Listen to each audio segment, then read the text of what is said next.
and welcome to today's webinar by the Jerusalem Press Club. I'm Talia Dekel. With the dramatic increase in COVID-19 cases in Israel and the expected impact on the nation's health and economy, JPC is conducting a series of discussions with experts that can help us unravel the events. Today, our distinguished guest is Dr. Halberthal, General Director of Haifa's Rambam Healthcare Campus, the go-to hospital for many of Israel's citizens in the north, as well as for security forces stationed in the area. Dr. Halberthal, I understand your facility has absorbed a number of new patients over the weekend. So thank you for taking the time out of your busy schedule to speak with us.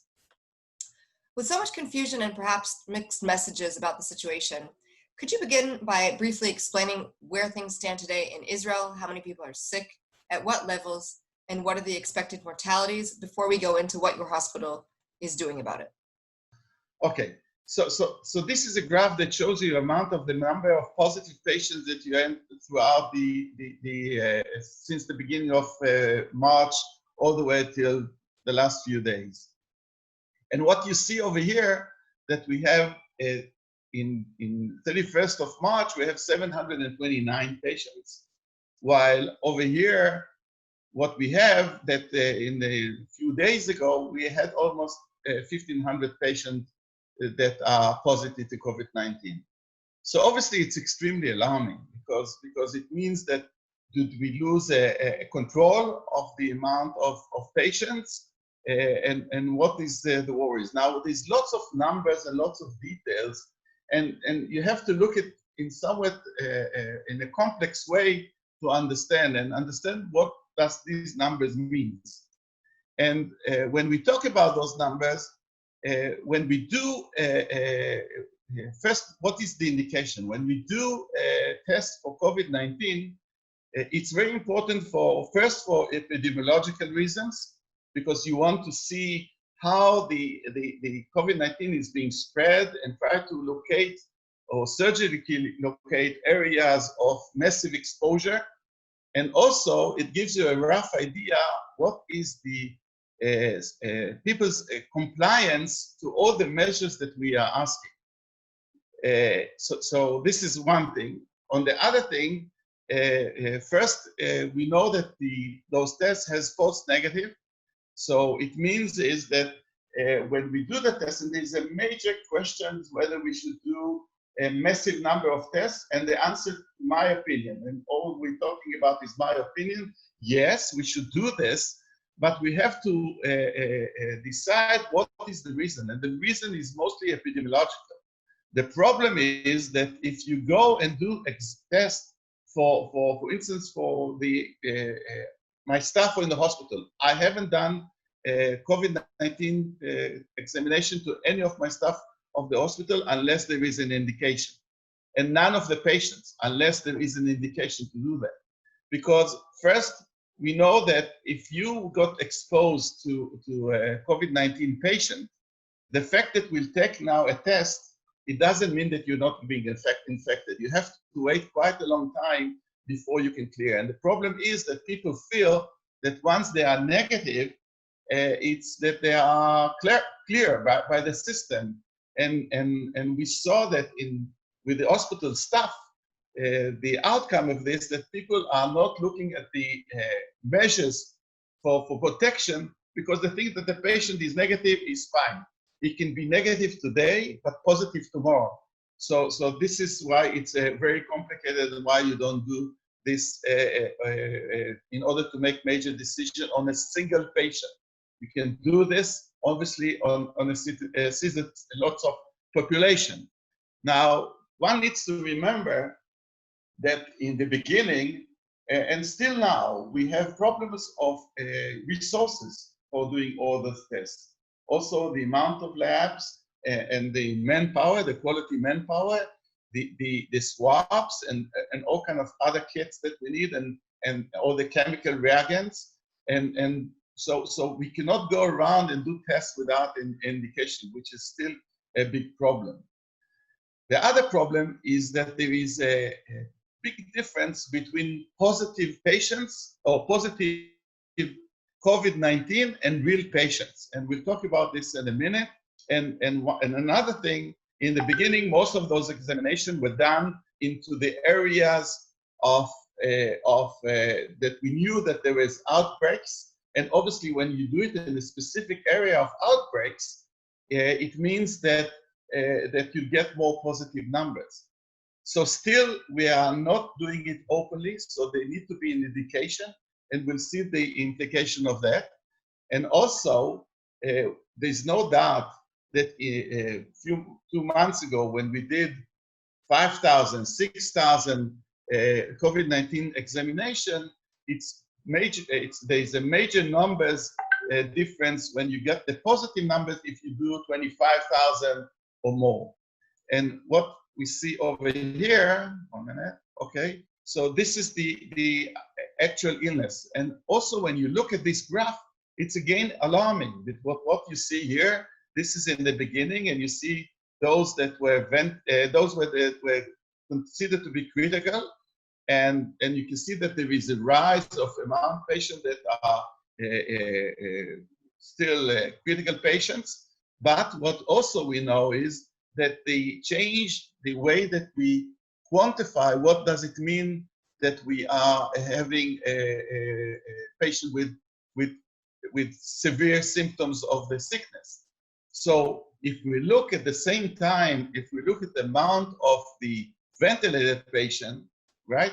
And ventilated patient is something that you cannot play with. Ventilated patient, or is ventilated or not ventilated. And we see that, and I'm intensivist by background, and you see that in the beginning, 80% of those that were considered critical were ventilated, while now only 36% of the severe patients are ventilated. So obviously, when you look at this scenario, it gives you a different picture, because we have much more COVID-19 positive. They are not really patients, but COVID-19 positive citizens. But if we look at the amount of sickness real sickness that we see in the hospital, it is increasing and it is alarming, but still we can see that it's not at the rate that it used to be in the beginning. I'm not saying that we have to be, not to look at the numbers, and I think it's extremely worrying, and we have to look at the numbers and be prepared, but still we are far away from what was here a few months ago. Doctor, Now, just to stop yes. you there for a second. So we understand the difficulties with the testing. We understand the difficulties with assessing actual numbers, but could you just repeat, I'm not sure if we heard, the actual number of sick patients there are in Israel right now, in your hospital right now? So in Israel altogether, there are 134 sick patients, 134. You can see it here on the right-hand side, but they've changed the criteria, how you define the definition for sick patients. Here, sick patients were those that needed assistance with some kind of mechanical ventilation. Here, they decreased the amount of the definition. And what you see here, that now we have 134 what considered to be severe patients, and only 49 of them are ventilated. So it's only 36%, while in the beginning, it was 80%. So you can see that the burden of the real sick patients that we have is lower now than it used to be, right? Another thing that's extremely interesting when you look at the amount of the morbidity is that we see younger patients now. If before, most of the severe patients were old people, 70 and above, most of them. Now we see that lots of the severe patient is 30, 40, less than 50. And so this is another major difference. And the last major difference is the availability of treatments. In the beginning, nobody knew how to treat those patients. And now we have at least 2 modes of treatment that there is some kind of consensus around them, is the use of steroids and the use of remdesivir. There's an issue about getting remdesivir around the world. And we see that the effect on patients is quite amazing. They improve really quickly, and less patients need to be ventilated. So we have some kind of a solution. Now, This is the amount of positive patients that we have. And you can see that in May, we had around 1%. By the way, during the March episode, we had about 3%, and now it's increasing up to 5.1% amount of positive patients out of the COVID-19 swabs that are taken, right? So obviously this is an increase, and this is an alarming, and this is part of the thing that you can see that the response or not the best compliance of the Israeli citizens to the protection measures. And protection measures, we are talking about a mask, not more than this.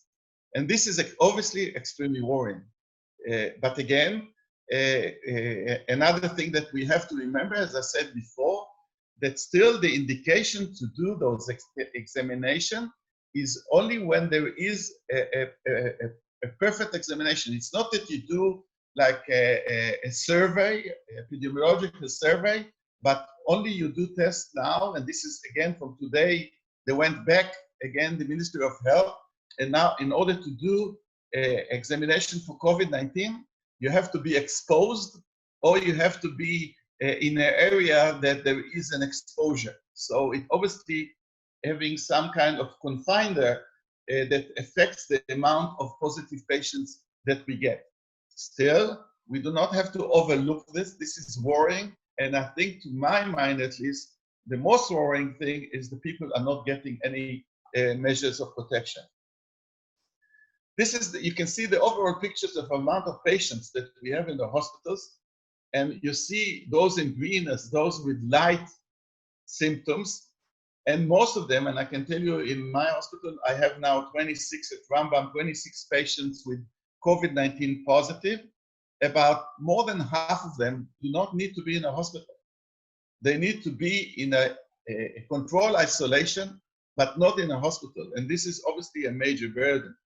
And we talked about those with severe, and we talked about those with ventilated. And you can see that though there is a slight increase in the numbers, it's really not a sharp increase. We have to look at this, but I think that on the other hand, it should not affect our decision to open the economy and continue to open the economy, because I think this is very important, because what we get now is a economical corona much more than health corona. And I think that there is a balance between them, and the effect on the population that we see now with the people that lost their work and being unemployed and cannot care for the families becoming really extreme. And I think this, to my mind at least, these numbers, if we will be able to persuade the citizen to use mask, this is all, and clean and wash their hands, I think that will have a major effect on the amount of patients, and we'll be able to open the economy more. This is what we have in all our screensaver. You had probably the Prime Minister saying, "Mommy," you know, trying to give the initials out for the mask, the physical isolation and the hygiene. We call it keeping a level, or Hama, which is using the same words but differently. And we want to keep high level at Rambam using those physical distancing, the mask. The mask is extremely important. And just give you another figure. Rambam throughout this episode is having COVID-19 patients. We had no one infection in the hospital, none whatsoever. We had to send some staff to isolation because they were exposed, but none of our staff got infected. Zero infection, cross-infection. And this is by using those simple measures, nothing more than this. So I cannot emphasize enough the importance of this all around the country. So let me talk a little bit what happened at Rambam in the next few minutes, and then leave you some time for questions. We went to 4 phases. The first phase in the beginning we were asked to have our negative pressure isolation room, and we have about 12 rooms like this for patients. But before this, after we got the first patient, we were asked to open a new ward, what we call the crown department, or in Hebrew, keter. Keter is crown, and keter is where surrounding. And we were asked to open a ward of 30 patients, 6 intensive care beds, and this we have done in one of the hospital areas that can be totally isolated from the rest of the hospital, and has no effect on the rest of the hospital with their own staff. Even ventilation, air conditioning is totally isolated from the rest of the hospital. And in this department, in the first phase, we got around 100 patients. And the last 4 weeks, we have somewhere about 80 patients. But one needs to remember that we are cohorting all the patients with corona from the northern part of the country, at least until the end of last week. And we are the corona hospital. Again, no effect because we have the facility on the other hospital. Then we were asked to open another department that will have a total of 66 patients with 32 ICU patients, and we can even extend it for another 12 beds, but we haven't opened yet the 2 departments together. So we are using only 1 department so far, and you can see the amazing stuff that within 4 to 5 days, you can see in the movies that are running on the right side, you can see that the amazing stuff made this happen. The phase 4 is what we call the apocalyptic scenario, that we have huge amount uncontrolled patients. And for this, we use our underground parking lot. After the 2006, we built, when none of the hospital was protected against missiles, we built an underground parking lot that holds 1,400 cars, the size of 5 acres or 60,000 square meters, that transforms in case of emergency to the biggest underground hospital in the world of 2,000 beds. And for this particular scenario, we were asked to have the facility, and you can see it running, of 900 patients, 300 intensive care patients, had lots of work, and we had to do all the infrastructure for this. And this is ready as a contingency plan if the control of the COVID-19 will be unsuccessful.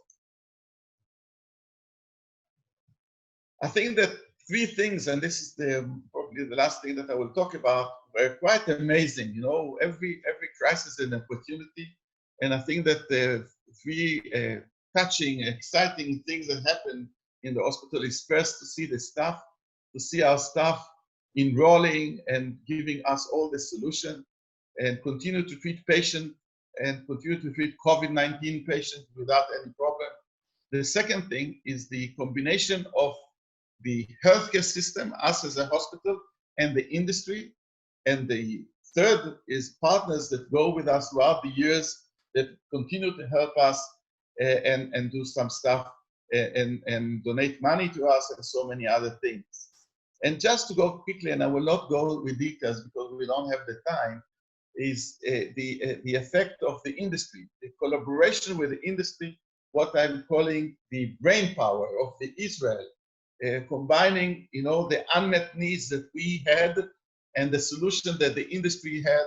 For instance, Elbit system that usually are not in the healthcare business, but they give us how we can control and monitor patients and monitor our medical systems in order to be able to, if we will open the underground hospital, how we can, it's going to be a huge logistic and control issue, and how we can do it with systems, also control and monitoring system, the COVID system, that we can see what's going on with our patients and the staff. This is, you know, the monitoring system with Raphael. Raphael is again a non-industry, a non-health industry company, but they use some of the system that they have in order to take pictures of the monitoring and all the ventilators and all the rest of the system, taking the numbers out of this, and then you can see it on and see all the patients on screens like this.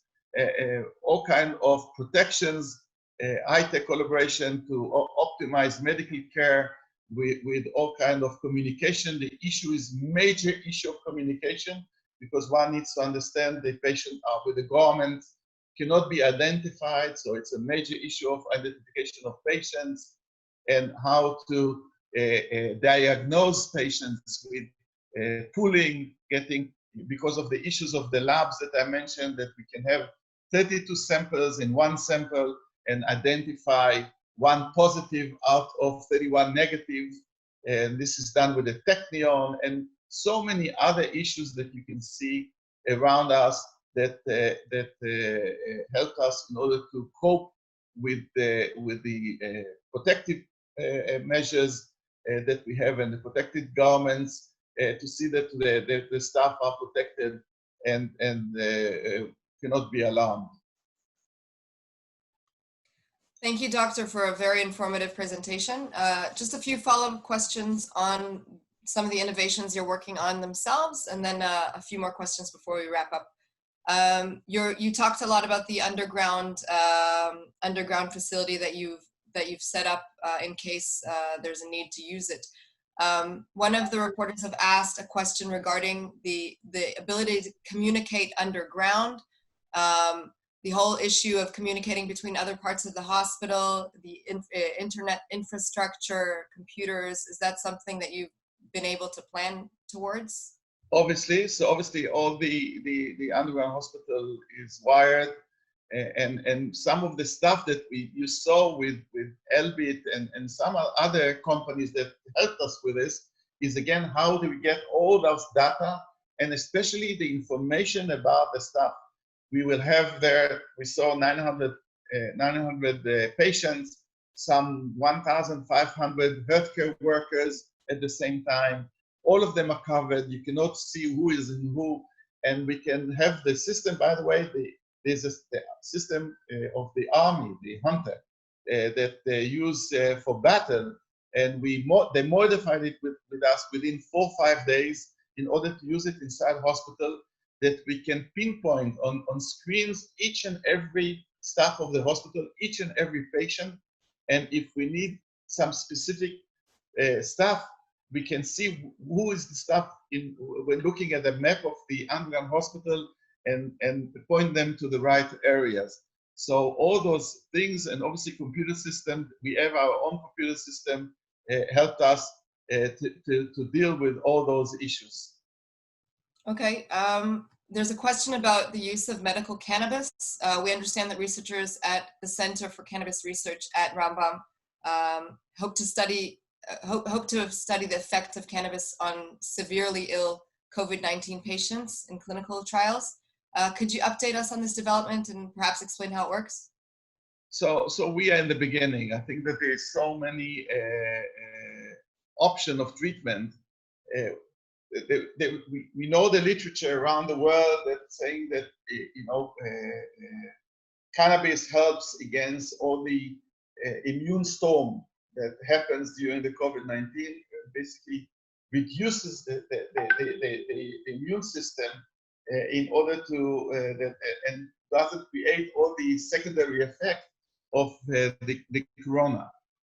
It's not evidence-based yet, and we are studying it yet, and this is why we are not using the cannabis in these instances. So far, there are really big limitation or big questions about some of the treatments that are around, and I mentioned we're using steroids and remdesivir as treatment, and plasma. Understood.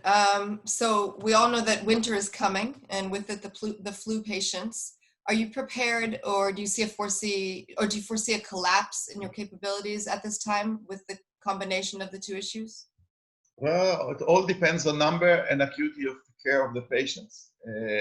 You saw that we have availability at Rambam to treat 900 patients. This is a huge amount of patients. Now, one needs to understand when we started all this, the capabilities of the healthcare system in Israel all around was for about 800 to 900 patients, intensive care patients. This is the amount of intensive care patients, beds that we had in the country. And obviously, this is not enough. So now we have more equipment. Not all of it is great. The problem is staff, quality of staff. And now we are doing lots of things in order to prepare our staff to deal with those numbers and all kinds of teaching workshops in order to get more staff to be involved.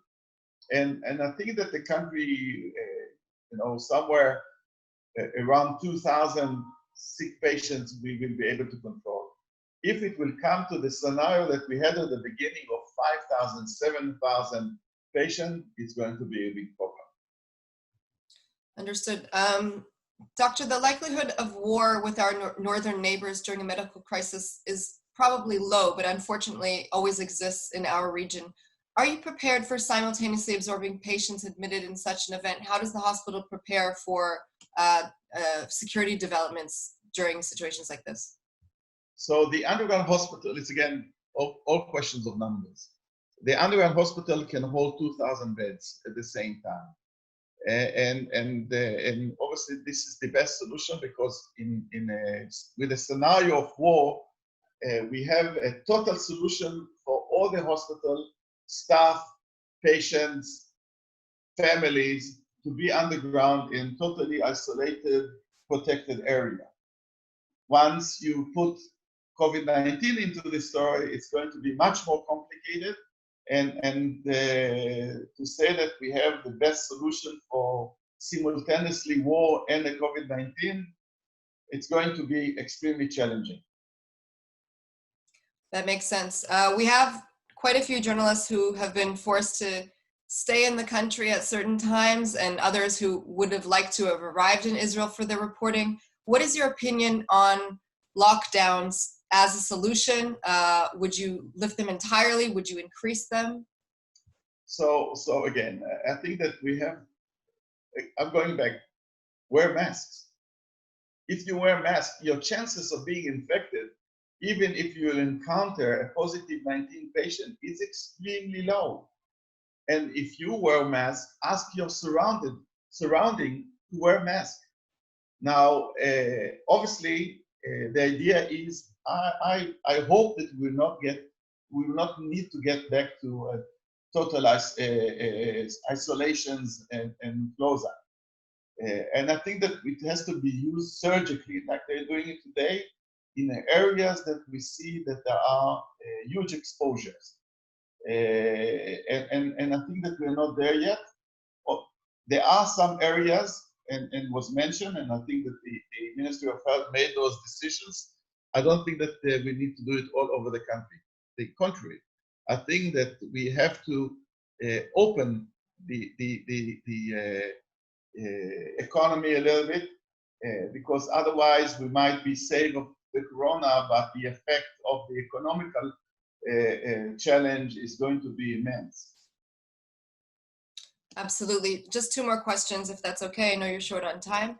Are you and other hospital chiefs receiving adequate support in terms of both funding and policy, support for policy from the country's leadership? So, good question. Tough question.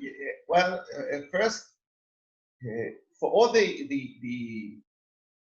implementation of the infrastructure that we needed, to get ventilators, to get the infrastructure in the underground hospital, to build the 2 wards, we got the funding, most of it at least.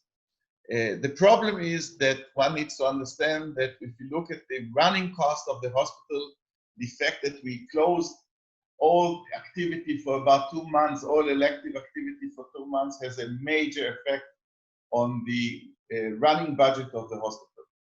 This, we don't have a solution yet, and it's a major solution for us, and some of the private hospital, it's much more difficult for them because we lost income of 2 months. That means if you take Rambam, our running cost is about 2 billion shekels. And you see the amount that we lost about 160 to 170 million shekels those 2 months. Somebody has to cover the difference because at the same time, cost reduced really little because manpower we had to keep. And when we talk about all kind of things that we had to purchase, it went down slightly, but obviously not much.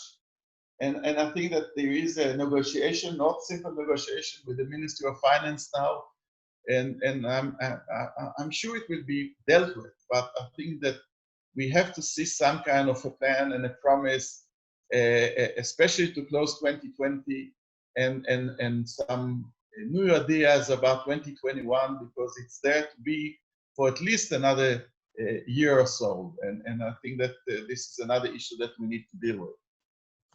Understood. I know I said just 2 more questions, but now it's really 2 more questions. Fine, I have time. Let's be patient. How's the morale of your staff? We've read about unfortunate cases abroad in which pressure has really become too much on the medical staff. How are you maintaining a bearable environment for them to be working in?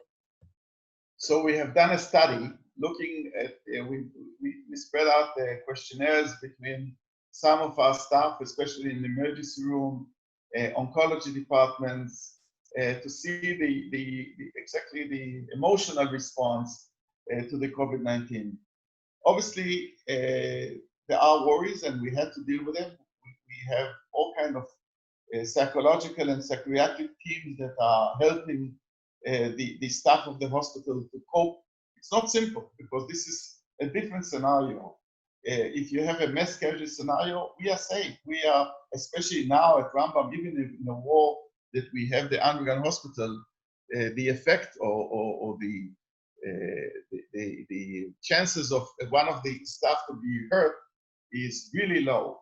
Here, we are in the frontier, and obviously there is worries about this, and we are dealing with it, and we see that there's a good effect of that. And the staff is really easy, amazing 5,300 people that coming to work every day in order to help and save patients. But obviously it's something that we look into and work around it. We're obviously very grateful to each and every one of them. Just a final question. We do have quite a few parents on the line to school-aged children who are eager to know whether their academic year will will begin normally. Do you foresee this pandemic taking with it the rest of the world for many months to come, or are we going to see an end at some point soon? Look, I think that will come to an end when we'll have the some kind of the inoculation, the effect that we'll be able to immune the population. And this will take time. I don't see that we'll have any kind of immunization between somewhere in the beginning of 2021. And until then, we will have to work alongside the COVID-19. There's no other way. Understood. I'll just say that we have one journalist that was trying to ask a question for technical reasons, hasn't been able to send it. So we're going to send it through your spokesperson a little bit later. Dr. Halberthal, thank you so much for joining us and taking time out of your schedule. So this is a tribute that was by, I'm Air Force, Uri Dromi here is also Air Force.